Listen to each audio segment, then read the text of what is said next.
Let's go! John Mateer needs to be leading every single Heisman Trophy poll because, man, he is just balling out of control for the Oklahoma Sooners. We start off here with the Deion Burks quick little throw to the outside. And I understand everyone's going to say, well, did you know it was Temple? Well, no, duh. This isn't the toughest competition. So, what is this Oklahoma offense going to be in terms of the running game? I don't care because Mateer is balling out of control, and obviously he himself can run. We'll talk about Javvante Barnes a little bit later in the drive, but so far, Keontez Lewis, the transfer number 9, has been really good for the Sooners. And then we get to some Mateer magic. Are you freaking kidding me? This play right here from Johnny Boy. And my favorite thing about it is it features a basketball closeout. So John Mateer rolls out to the right side, and you'll see number 0.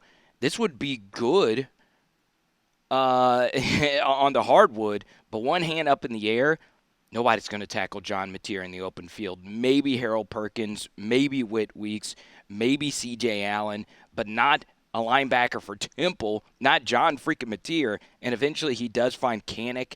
That wasn't the easiest throw in the world either, and you're able to pick up a first down. So you know the fancy schmancy fast food drives, they have 2 different windows, right? The first one is when they take your money, right? And it is a bittersweet time in your life. But that second window is where the magic happens. You're handed that brown bag of greasy goodness, whether it be Whataburger or Chick-fil-A. This is what John Mateer does right here, okay? It was an exotic blitz that was picked up pretty well. The deep drop, we need John Mateer to step up into this pocket. And you could see this first window, Mateer actually wanted to throw it, but he was like, no, I don't want to get my guy ear hold. I don't want to throw an interception. Mateer gives you the brown bag special, second window, quarter-inch delivery, or that sidearm delivery, whatever you want to call it. He hits Kanik in stride, and as you guys have let me know, this is one of the faster tight ends in college football. He's able to pick up this first down with ease. So the football gods can be cruel, but sometimes they can be just. And Javvante Barnes has taken so much heat from all of us losers out there that want to call him just mediocre. But you saw him on that last play, really good pass protection. If you pass pro, they're going to feed you the rock in return. The blocking here is also really good. You know, one thing I will say, and a lot of you have sent me practice clips of Kanik just getting absolutely dominated. I can live with it as long as he remains an elite receiver and as long as he's willing to at least put his shoulder in and take the abuse. So you can see him right here just get absolutely mauled, but he was able to do just enough to get Barnes to jump cut into this gap. That's a really good piece of running back play.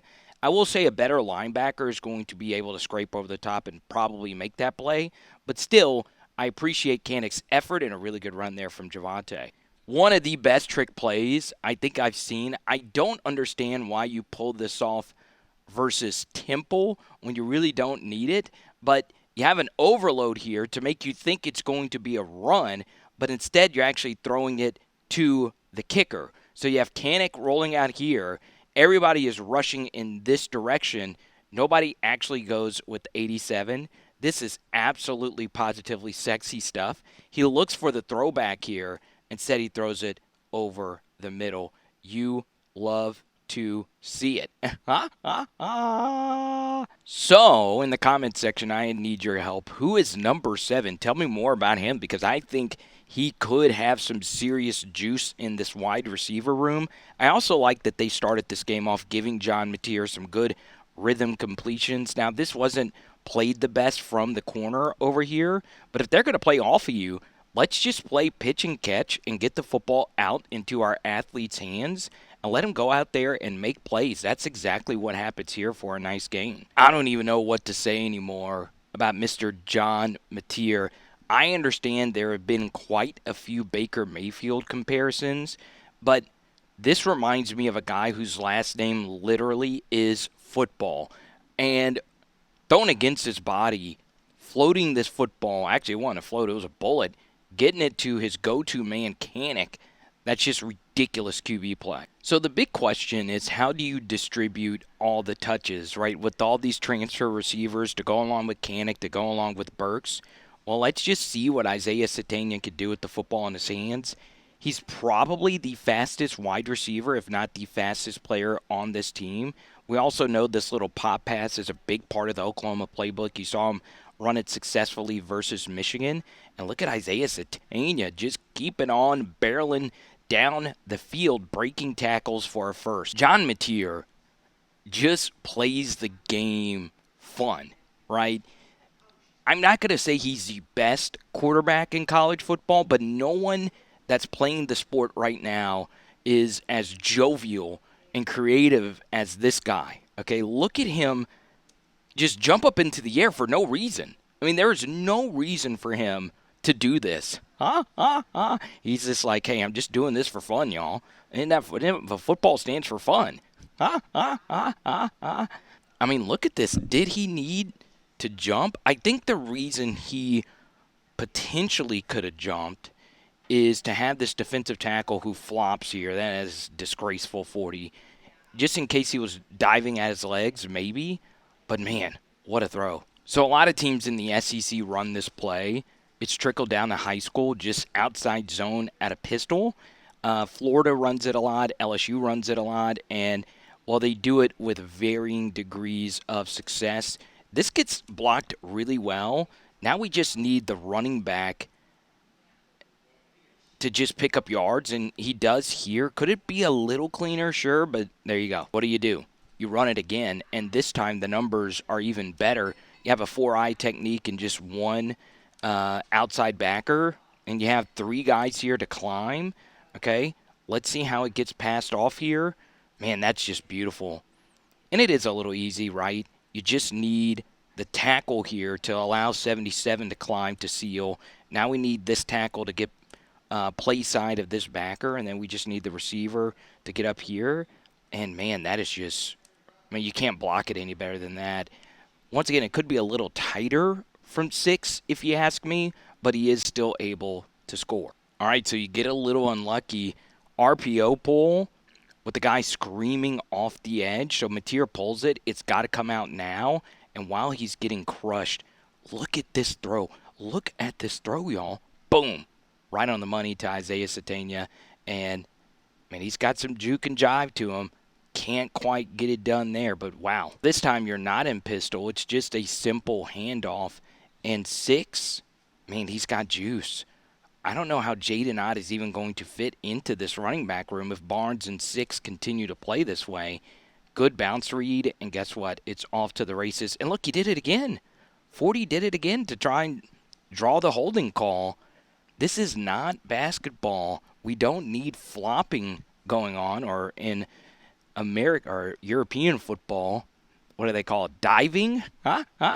Man, I'm not going to show you the previous plays for brevity, but the sequencing here was beautiful. So they're able to run a few times successfully to help bleed that clock to make sure this is more than likely to be the final scoring possession of the half. And this time, because you've been running it so well, you pull it, and now you're just playing Tennessee Volunteers football into space. So for this to work, you need a wide receiver who's going to be able to make this block here, and we also need Isaiah Satenia to do something special. He decides to cut to the inside, which is bold in this spot. Normally you want to cut to the sideline, but Isaiah Satenia has had some wiggle all half. Look at this block down the field. 6, the youngster, just dominates a defensive lineman, has him airborne right there. It's really good hustle. And now, because you pick up the first down, the clock is able to stop for a little bit, and you could do a lot of different things here. So we get to the final play of this breakdown, and I do believe John Mateer makes a mistake. So it is indeed 3rd and 6. Oklahoma forcing Temple to blow their timeouts. And this is actually a really, really, really good call right here. So you have a few reads here. You can throw this inside screen, or it looks as if you have a screen option. You also have a little fade here.